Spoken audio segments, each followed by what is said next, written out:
The lecture I'm going to give this morning is an incredibly important lecture because I believe the future of the human race is dependent on the right running of the hormones. How many couples can't have children? It's quite phenomenal, isn't it? What's the next question? Why? What's happened? What are some of the symptoms of a woman having a hormonal imbalance? Some of the symptoms would be a young girl getting her periods at the age of 9. Do you know what normal is? 16. How many girls do you find today getting their periods at 16? If you find a 100-year-old lady, ask her when she got her periods, she'll say 16. And you ask her when her girlfriend's got it, it will all be about the same age. We've actually forgotten what is normal. And if a young girl's getting her periods at 9, what's she thinking about at 13? Something she shouldn't be thinking about till she's marrying age. It's a little scary, isn't it? Childhood doesn't last that long, so we've got to make the most of it. Prolong it as long as possible. So a young girl getting her periods at 9 is a symptom of a hormonal imbalance. Very heavy periods, very painful periods, premenstrual tension, all symptoms of a hormonal imbalance. And then going a little bit further to endometriosis, to heart disease, to clots, to depression, breast cancer, uterine cancer, fibroids in the uterus, cysts in the ovaries. These are just some of the symptoms that a woman will experience with a hormonal imbalance. What about a man? Men also can have a hormonal imbalance. What are some of the symptoms? One symptom will be, it's called PD, penile dysfunction, inability to hold an erection. The current figures now are 50% of men over the age of 40 cannot hold an erection. What's happening? Low sperm count. Homosexuality, too much of the female hormone. Prostate. We didn't know what the word prostate meant 20 years ago. It's almost a household name today, isn't it? Prostate. These are some of the symptoms that a man will have of a hormonal imbalance. What I'm going to show you this morning is how the monthly cycle should run. Then I'm going to show you what throws that cycle out. And then I'm going to show you how you can get the balance back. Notice that our sex hormones are made from cholesterol, very important lipid. If someone's on cholesterol-lowering medication, they can be having a hormonal imbalance because they haven't got the cholesterol to make the hormones. Did you know also that our vitamin D is made from cholesterol? So these are two problems people can have on cholesterol-lowering medication. From cholesterol, the body makes pregnenolone. From pregnenolone, the body makes progesterone, and it's from progesterone that estrogen's made, from progesterone that testosterone is made, and from progesterone that our adrenal hormones are made. Our adrenal hormones are like our stress hormones, our fight and flight hormones. You can see that progesterone's a very important hormone. What I've got down here is the monthly cycle, and I'm going to explain the monthly cycle like a dance, because it is like a dance. Different players come onto the stage at different times of the month.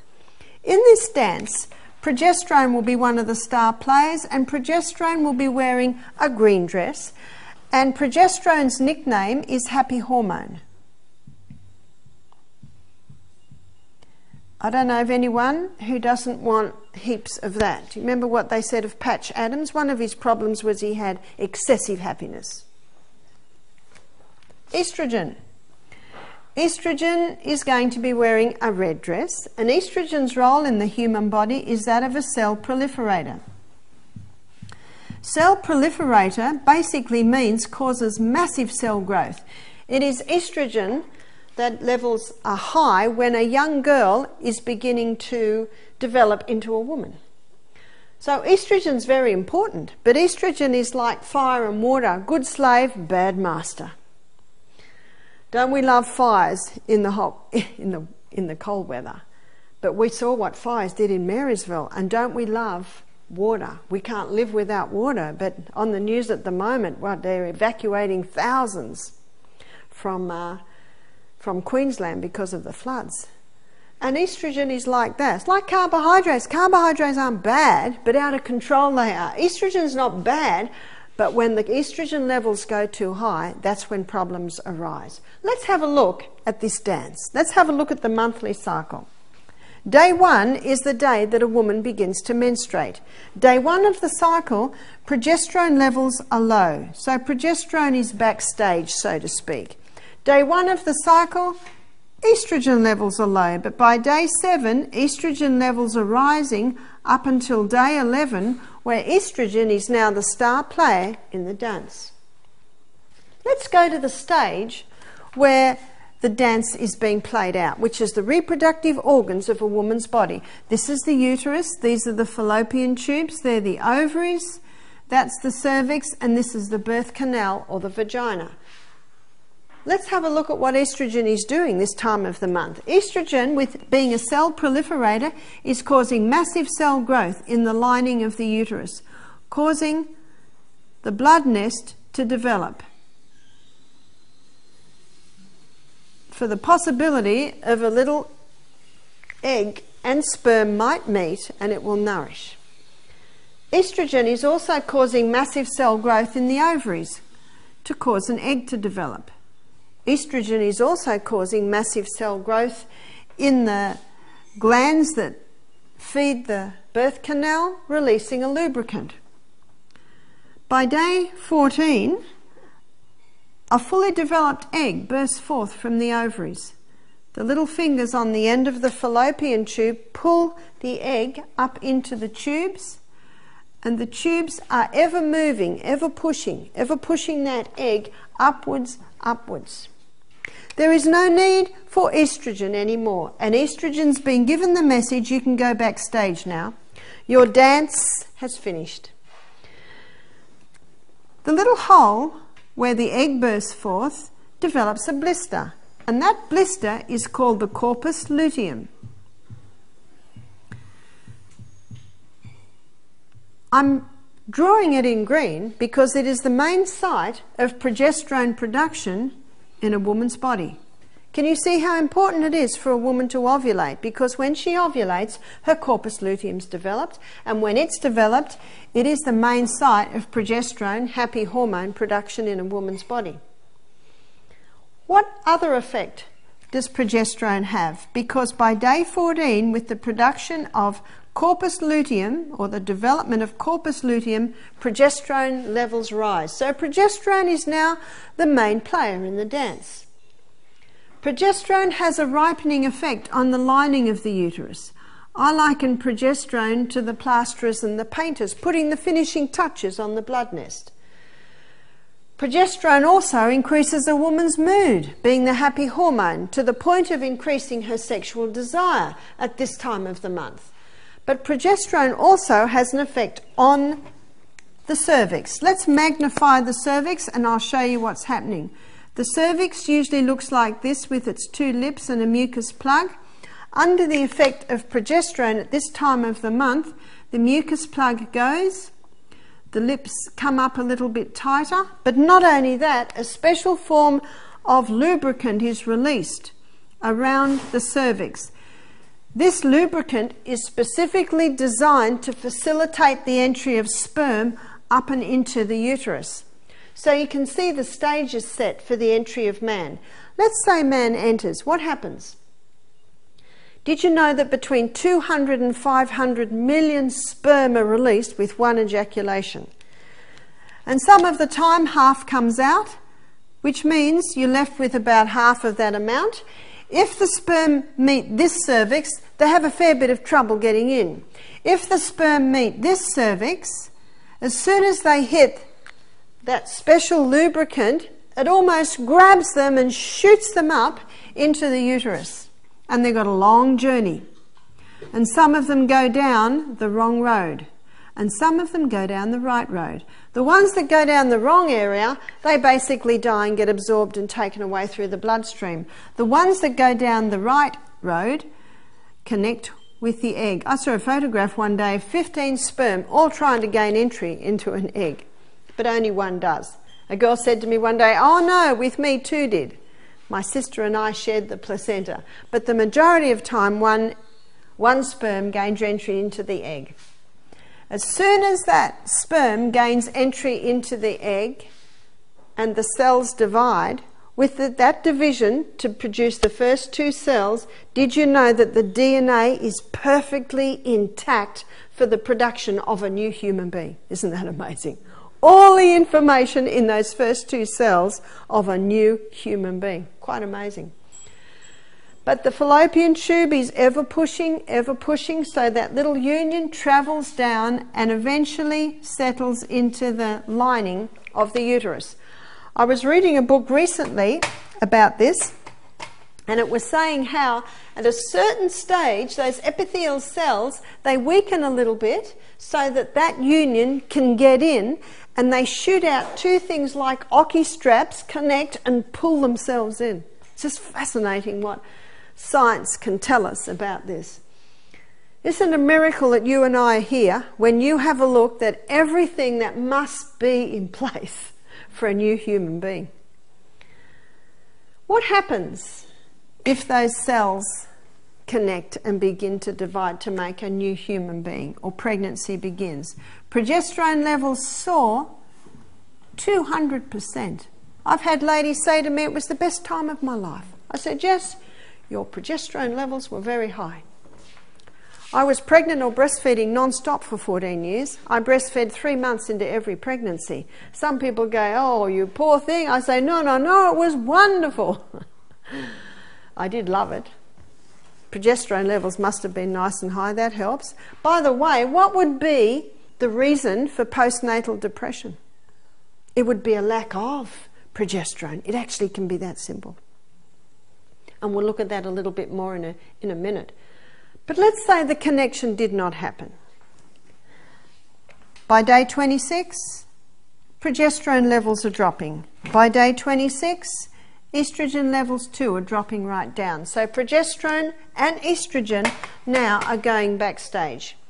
When both of those levels drop, the blood supply to the uterus cuts. And when the blood supply cuts, the blood nest comes away. And once again, we are at day 1 of the monthly cycle. Let me tell you something about sperm before we go on. How does sperm survive?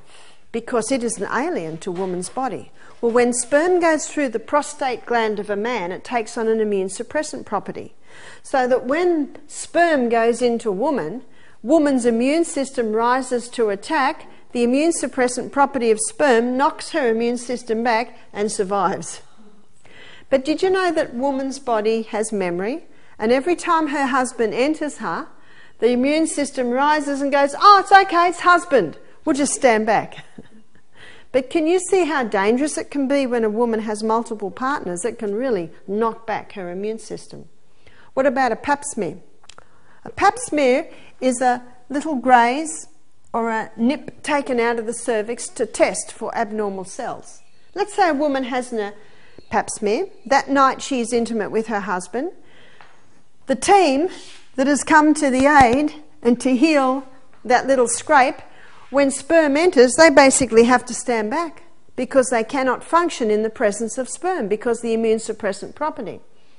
And let's say it happens in the evening, in bed, and the woman does not rise till the morning. Because the sperm lays there all night, the team can't get back on healing the cervix.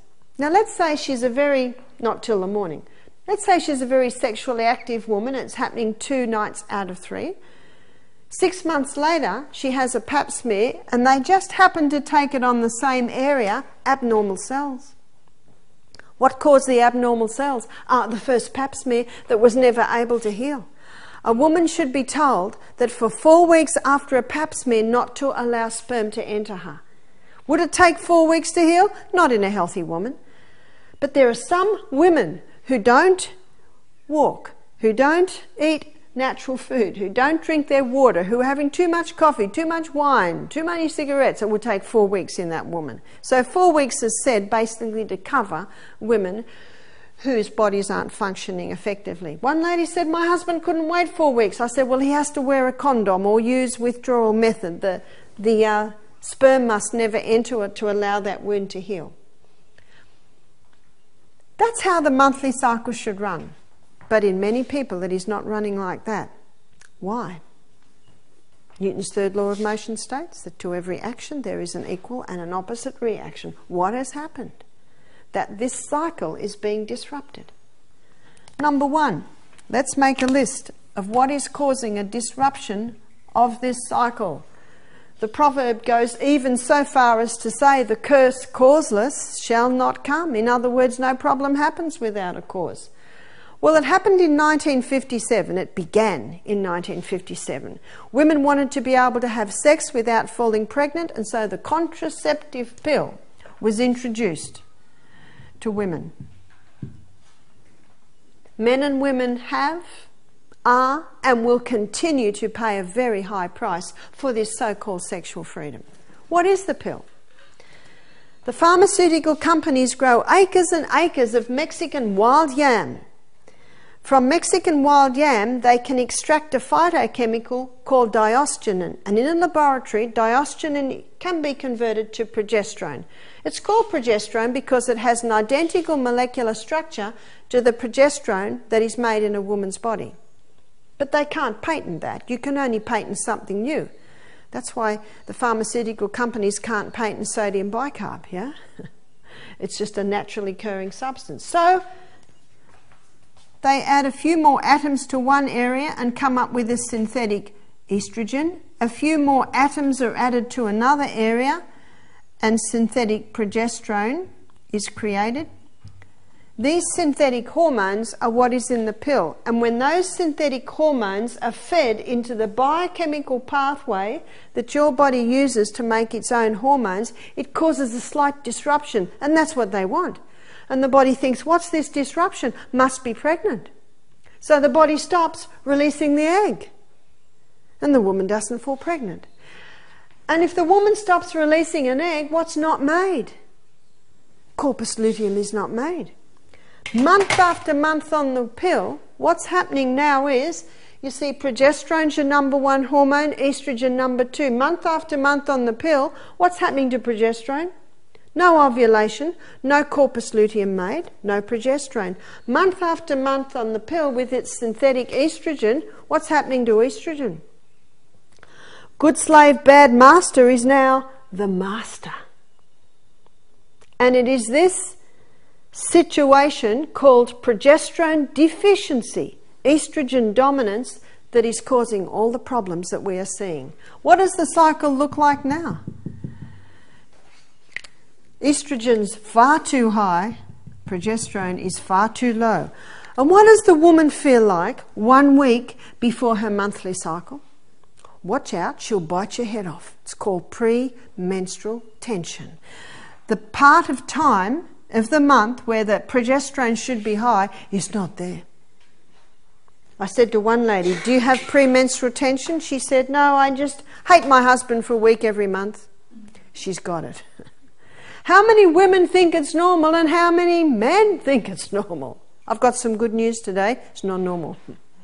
I'm going to show you how that can be turned around. A lady rang me up. She said, thank you for giving me my daughter back. Her daughter grew horns at the age of 13. How often do you see that? It should not be.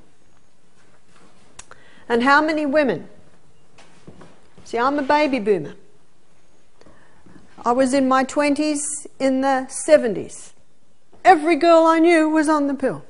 No one questioned it. Now the baby boomer women, our daughters are in their 30s. Their late 20s, and it is that generation that you are seeing these huge problems. You see, if a woman's on the pill before she gives birth to her baby, that man or woman child will be born with hormonal imbalance. My son James is 34. He's got 2 mates who are widows. Widows with little children, their wives died of breast cancer. We see it in the news, we see it on celebrities. And then the woman goes through menopause. So the baby boomers are going through menopause now, and what's happening? They're having terrible trouble. I say to a woman, it's because you were on the pill. She said, no, that was 30 years ago. I said, that's right.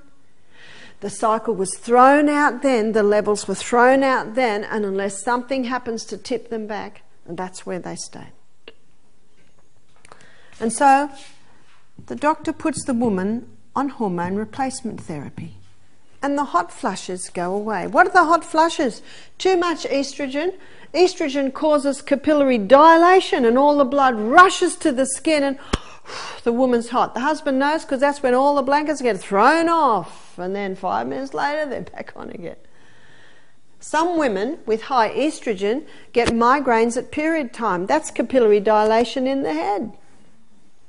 Some women don't get the flushes, they'll get the migraines.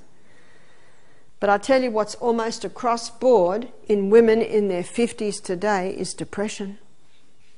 What is it? It's a lack of the happy hormone. I've seen many women get off their antidepressants, re-establish their life by balancing out their hormones, getting the progesterone levels back where they should be. And we'll look at that in a minute. So what happens with HRT? Because HRT is more of these synthetic hormones. Why does it stop the flushes? It tricks the body into thinking it's pregnant, so it puts its energies back into the uterine breast area. One lady said to me, 6 years on HRT, a lump developed in her breast. She had breast cancer. The doctor took her off HRT immediately. Why did he do that? He knows. He knows it causes breast cancer. So you say, why do you do it? And he will say, she was suffering and it brought her relief. Because not every woman will get breast cancer, but a high amount do. One lady said to me, I'm on HRT, I love it, it makes my life bearable, I'm willing to take the risk. But what most people don't realise is there's a third option. Most people think you suffer or you take the drug with its side effect, but there is another option.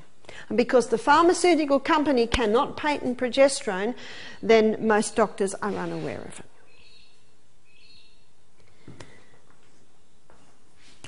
Number 2, because there are some women that have never been on the pill and whose parents have never been on the pill. There's more. What causes a chicken to fully develop at 5 weeks of age? It is the growth stimulants. But they will say, well, there's no growth stimulants today. No, they've genetically modified the chooks so they just grow huge. They're still getting that growth stimulant. What about fish? Well, when you've got 80% of the women in Australia just about are on hormone replacement therapy or the pill, some sort of hormone treatment, they go to the toilet, the sewage goes out to sea, the breakdown from those metabolites create estrogen, an estrogen metabolite, the fish eat it. We've got female fish with male tendencies, we've got male fish with female tendencies, and then who eats the fish? The human, and so they're getting it back again. Well, what about lamb? What about cattle? Well, by law, Australian cattle farmers are not allowed to give their cattle growth stimulants. But we had a cattle farmer's wife here a year ago. She said once a fortnight the pharmaceutical companies knock on their door. They knock on her door and they know that they don't use it, but they're still knocking on the door. How much are they knocking on the door of the ones that do it? Because she said, we know they do it. But they stop it 5 months before market and it's not picked up in the blood test. And she told me that Australia is exporting meat, they're testing the tissues overseas, finding the growth stimulants, and they're sending the meat back. I don't want to think about where that meat goes. So if it's in the meat, it's in the product. Lentils are sounding more attractive all the time, aren't they? We're going to show you how to make them taste fantastic. Number 3, plastics. It's a plastic age, isn't it? Plastics are big today. I'm reading a fascinating book at the moment. A Canadian girl gave it to me. It's called Slow Death by Rubber Duck. And a fascinating story about how this group of women in Toronto, America, they campaigned to have the nasty plastics taken out of babies' bottles. Only there. That's a little scary, isn't it? You see, what gives the softness to plastic bottles is nonylphenols. And that is why the dashboard of new cars, it doesn't crack anymore. Remember when the dash used to crack? It doesn't now. It's got nonylphenols in it. And most plastic bottles have that softness. there's another phenyl that's called bisphenyl A. It's called BPA.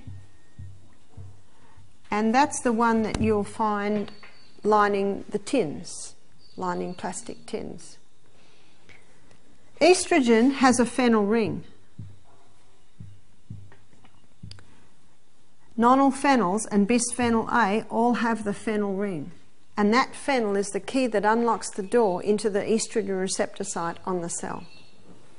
So when plastics are not so much consumed, but the food that touches them or is exposed to them, the person is taking those estrogen mimickers in. Let me just show you here the effect of the different estrogens. So here is an estrogen receptor site. So we only need 3. This is a cell, 3 cells with 3 estrogen receptor sites. And I want to show you the difference between the different estrogens. This is a xenoestrogen. So your xenoestrogens come from your plastics, come from your herbicides, insecticides. You know what side means? It means to kill. So when a person's eating a lot of food that is grown with herbicides, insecticides, they're getting this, and also your chemicals. And many Australians are killing themselves with what they're cleaning their bathrooms, what they're washing their clothes in. Tomorrow night you'll see a DVD called Is Your House Killing You? It's a real eye-opener in all of these areas. Called xenoestrogens. They are 20,000 times stronger than human estrogen, so they're about that big. Here's human estrogen.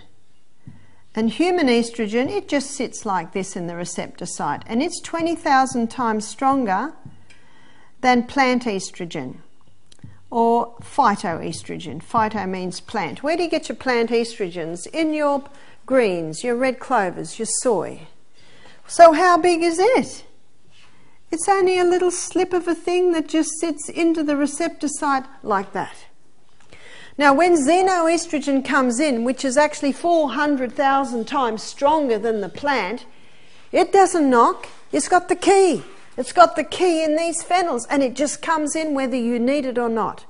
Whereas plant estrogen, found in the soy, it's synergistic. Synergistic means it works with the body. It comes to the cell and it knocks.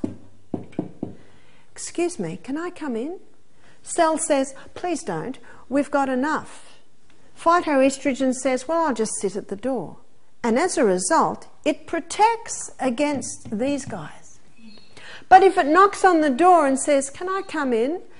And the cell says, we're a little low, please come in. That's the beauty of plants. They work with your body. Drugs do not do that. Drugs say, I'm coming in whether you need me or not. Drugs never cure disease. They interfere with the body functions. Let me show you the soybean grown in America today. Here it is. It's called Ready Roundup. Why is it called Ready Roundup? It's been genetically modified to resist Roundup. That's a bit scary. And so if a human being eats that soybean, it can cause disease by interfering with your DNA. A farmer in America told me one year, he said they spray 5 times. 5 times before harvest, they spray the soybean field. He said all the weeds die and the soybean keeps growing. That's scary, isn't it? That soybean has not only been genetically modified, but it's got 5 doses of the xenoestrogens in it, the chemicals, the asides. If a human being eats that soybean, they're in trouble. As far as the east is from the west, is that soybean to a non-GMO organically grown soybean. It's a pity to throw the baby out with the bathwater. Asians have been enjoying the wonders of soy for centuries. Soybean contains more potent anti-cancer properties than any food on the planet. If you buy organic, you can be guaranteed it's not genetically modified. If an organic farmer uses genetically modified seed, he uses his status, and Dell knows that. Dell's an organic farmer. You can even buy them in the supermarket. You just read in the paper, if you've got breast cancer, prostate cancer, don't eat soy. Don't eat soy? Which soy? Don't eat that soy, but eat that soy, that will help you heal. Do you ever read in the newspaper, if you've got breast cancer or prostate cancer, don't use plastics, don't use insecticides, herbicides, don't use chemicals? You will never read that. You have to be careful what you read in the newspaper.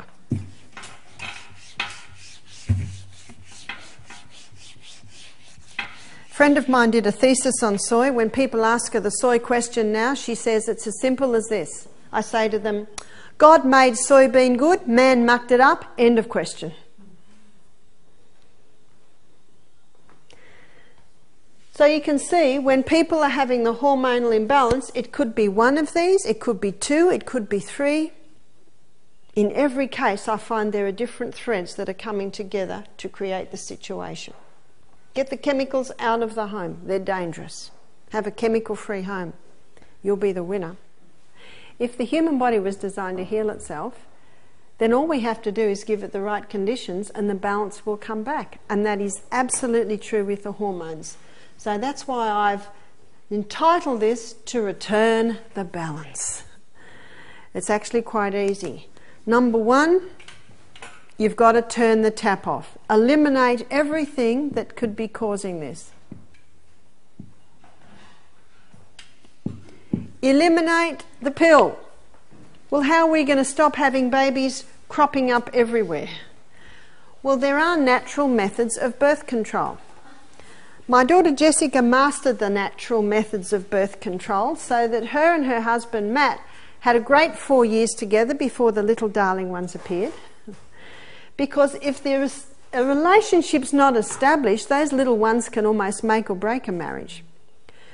So what are the ways? Well, sex is 2 parts, so contraception should be 2 part. With a woman, there are 3 signs that she is ovulating. One is that her temperature changes. So what this requires is that a woman take her temperature before she get out of bed every single morning and she write it down. And she will find as the month goes, the temperature will go up and down just a little, then it'll drop and then go up onto a higher plane. Now that drop and up onto a higher plane, when a woman does it every day over a few months, she'll start to see the pattern. Dropping and going up onto a higher plane is an indication that ovulation has begun. That's one sign. The second sign is testing the vaginal mucus. Most of the time the vaginal mucus is thick, white, but at this time of the month, progesterone high, it becomes a lot more profuse and it's very clear and sticky. So she will also note that. And the other sign is that the cervix changes, and that can be simple as checking that every day and noting that, the changes that are happening in the cervix. These 3 signs coming together are basically a foolproof way of knowing when a woman's ovulating. We've heard of the rhythm method, the Billings method, but this is the only one I know that actually takes the whole 3 signs that all come together. Most women will ovulate from about day 14 to maybe about day 23, 24. So you can guess, but sometimes accidents happen with guesswork. I know my last child was born because I suddenly went to a 33-day cycle and I was guessing, and William's here. So it takes the guesswork out of it a little bit. So for a man, he masters the art of withdrawal or uses condoms just at that time. And that is how Jess and Matt had a great 4 years before babies came. I guess 3.5, there was 9 months of pregnancy there. So that's how you can eliminate the pill. My daughter Jessica says it like this. She says women should be taught that they're born with a treasure. This is my romantic daughter's way of explaining it. They're born with a treasure and they're sacred. They're to sacredly guard that treasure. They're not to let robbers take the treasure or they'll just stomp it into the ground and won't value it at all. And she is to present her treasure to her king, the man that has just promised to lay down his life for her in the wedding ceremony on the wedding night. And he will treasure her treasure. Beautiful illustration of maybe keeping that till the wedding night. I say sex is the cherry on the cake. It's fantastic, but leave it as the cherry on the cake, because the best time is with someone that you love very much. So it's also education. It's also educating young people in that way. HRT. I had a lady come and do our program who'd been 25 years on HRT. After 6 months of adhering to this balancing program, she was off HRT and she was balanced and doing very nicely. Eliminate the meat. If a person wants to eat meat and its product, it must be organic. I do not believe at this stage in 2012 on planet Earth that there's an option. It's just too dangerous today because of what is happening to the meat, what's being given to the meat, what they're being fed, how they're killed, the whole lot. Not only that, how it's stored. There was a 60-minute show a couple of years ago showing green meat and showing you pour this chemical on, it fizzes up and it goes red, and then a little bit scary, isn't it? Lentils are sounding more attractive all the time. Eliminate the plastic. I think it's impossible to eliminate plastic. Such handy stuff.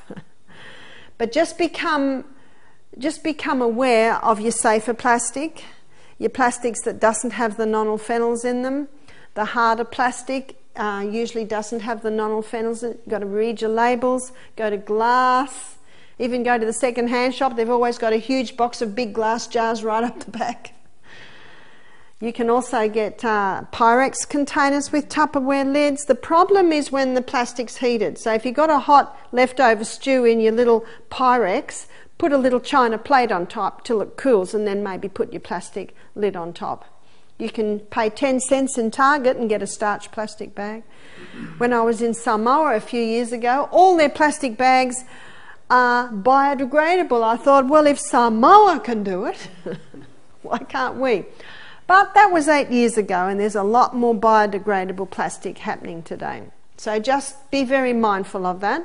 I think one of the scariest things is when children are being fed altered cow's milk, which is what all your S26, etc., are, in plastic bottles heated up in microwaves. That's a little scary. Those babies will all be having endocrine problems by about the age of 9 and 10.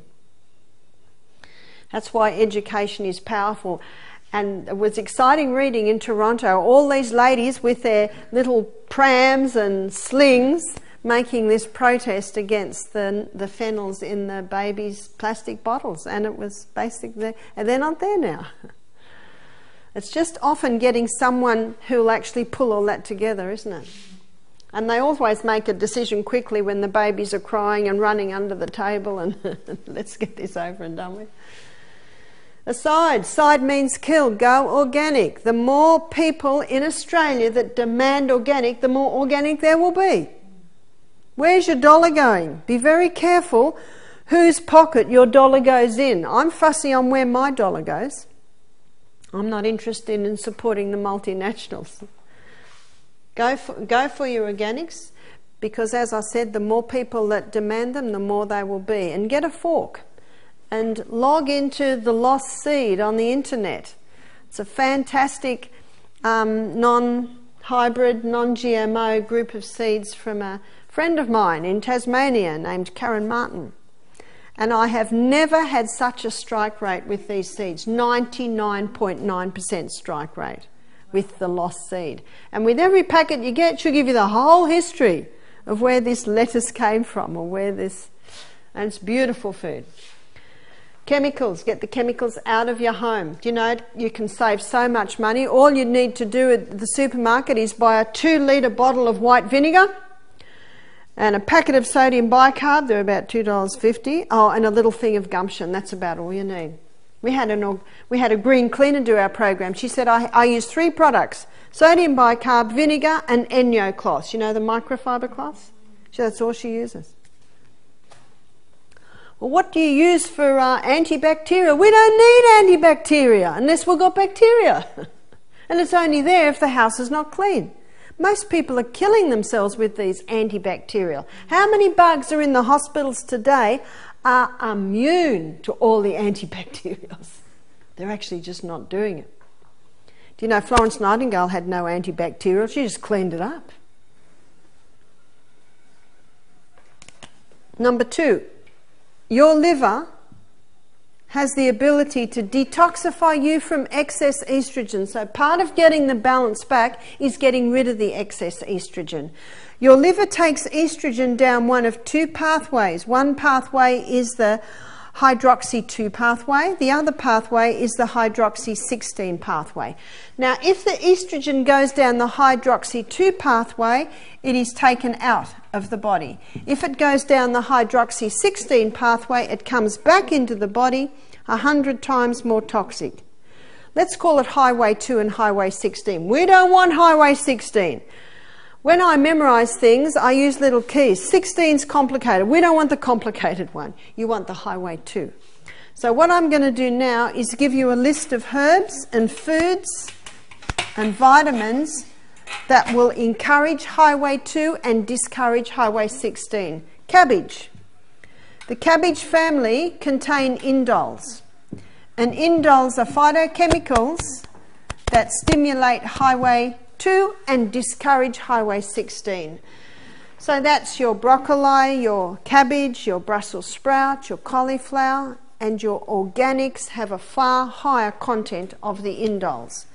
Flaxseed and chia seed both contain lignans. Lignans are another phytochemical that encourages highway 2 and discourages highway 16. Licorice. I'm not talking about Darryl Lee, I'm talking about the herb licorice. Have you ever had blackadder? It's a herb tea bag that's got peppermint, licorice, aniseed. Very nice. Might be as simple as having 1 or 2 drinks of that a day. But if you have high blood pressure, eliminate the licorice, because if your blood pressure's high, it can boost it up again. And vitamin B6, vitamin B9, vitamin B12. These 3 vitamins have the ability to encourage highway 16. Discourage highway 16, encourage highway 2 in the pathways in the liver. We have been giving you a mix that's called Super B, and it has B1, B2, B3, that's for your energy cycle, B6, B9, B12 to encourage highway 2 and discourage highway 16. It's a great little mix. And number 3, Australia sells a cream called the Anna's Wild Yam Cream. And the Anna's Wild Yam Cream contains the phytochemical diosgenin. And when diosgenin is absorbed through your skin to the fat cells, which is what you do with this cream, it stimulates the biochemical pathway that your body uses to make its own progesterone. The wild yam cream doesn't contain progesterone, but it has the starting blocks to stimulate your body to make its own. You'll find on the website some people will claim it's only the progesterone cream that you can use. It's illegal to prescribe progesterone cream in Australia. It's illegal to sell it. In America, you can buy it off the shelf.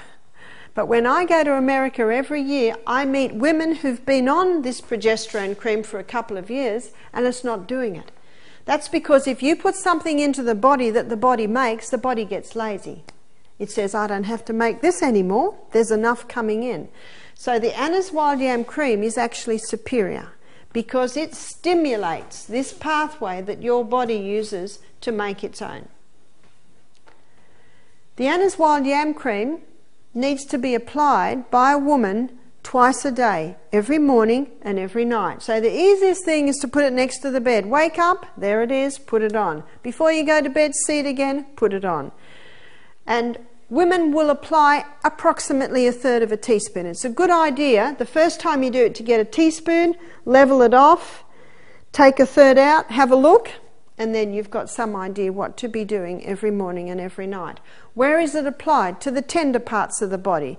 Maybe the face this morning, the neck tonight, the chest tomorrow morning, inside of arms another time, abdominal another time, inside of thighs another time. You alternate the spots. And a woman will apply it 3 weeks a month.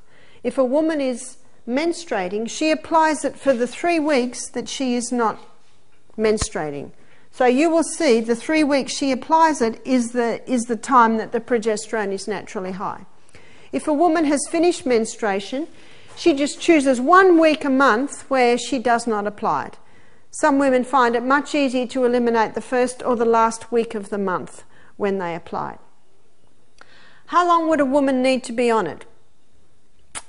Maybe a year, maybe 2. Your body will tell you. One lady was on it for 1 year. Her blood loss halved every month when she went on it. She was bleeding too much. She said after a year she stopped. She was menopausal age and hot flushes started to come. So she went back on the cream.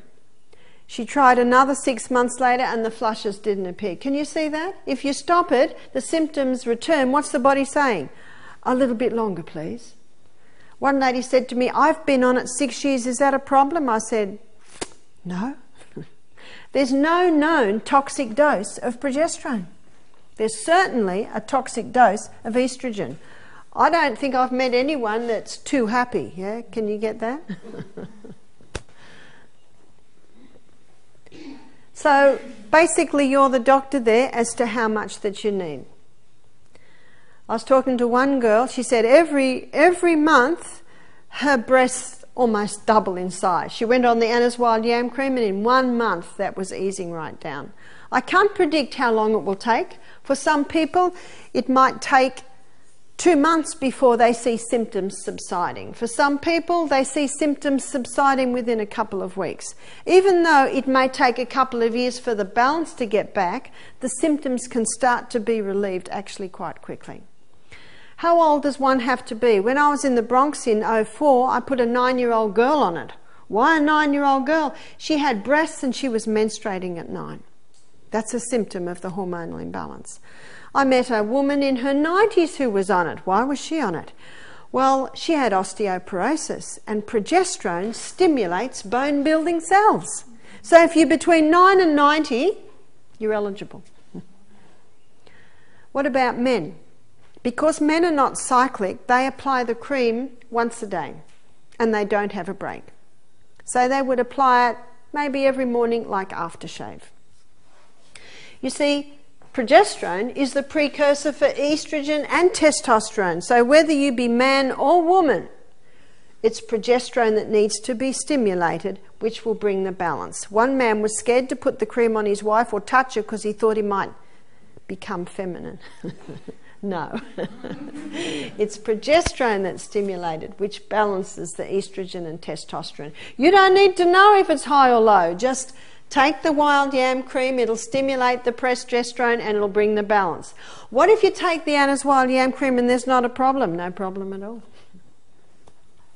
But I would say most people I meet have an imbalance. And it all came around the time that the pill was introduced, the plastics were introduced, the stimulants were given to the animals. It's all coming in around that time. Number 4 is the 8 laws of health. And we will begin to explore the 8 laws of health tomorrow. Basically, in a nutshell, it's breathing fresh air. It's having a bit of sunshine every day. It's stopping anything coming into the body that will harm it. And I have found when women drink coffee and take sugar, it throws the balance out. One lady got all her balance back. And then she rang me, she said, I've gone downhill again. I said, have you been doing anything? She said, I've started to drink a cup of coffee every day. And that was enough just to tip that balance. Going to bed early allows the body to rest and recharge. We'll look at that tomorrow. Exercise. Exercise brings balance back into the human body. Nourishing food. We'll spend all of Thursday looking at food. Hydration. Body doesn't work well in a dehydrated state. Peace. Laugh. We should laugh more. Do you know children laugh 125 times a day? So should we. We're going to start to laugh more. Stress can really interrupt the balance. You see, those 8 laws of health are the foundation. And I have found when women start to implement all this in their body and keep that 8 laws of health, it works. In fact, if a woman is taking the wild yam cream and it's not having the effect that she wants, the detective has to go on. Is there something that's just holding her back a little bit? Is it that simple? Aren't you glad it is? It is that simple. And it's that simple because the human body has been designed to heal itself. And if it's been designed to heal itself, all we have to do is give it the conditions and it will happily bring the balance up and begin to heal you. Thank you for your attention. Tomorrow we're going to look at our first 4 laws of health and have a look at the incredible and powerful ramifications of breaking and keeping those laws.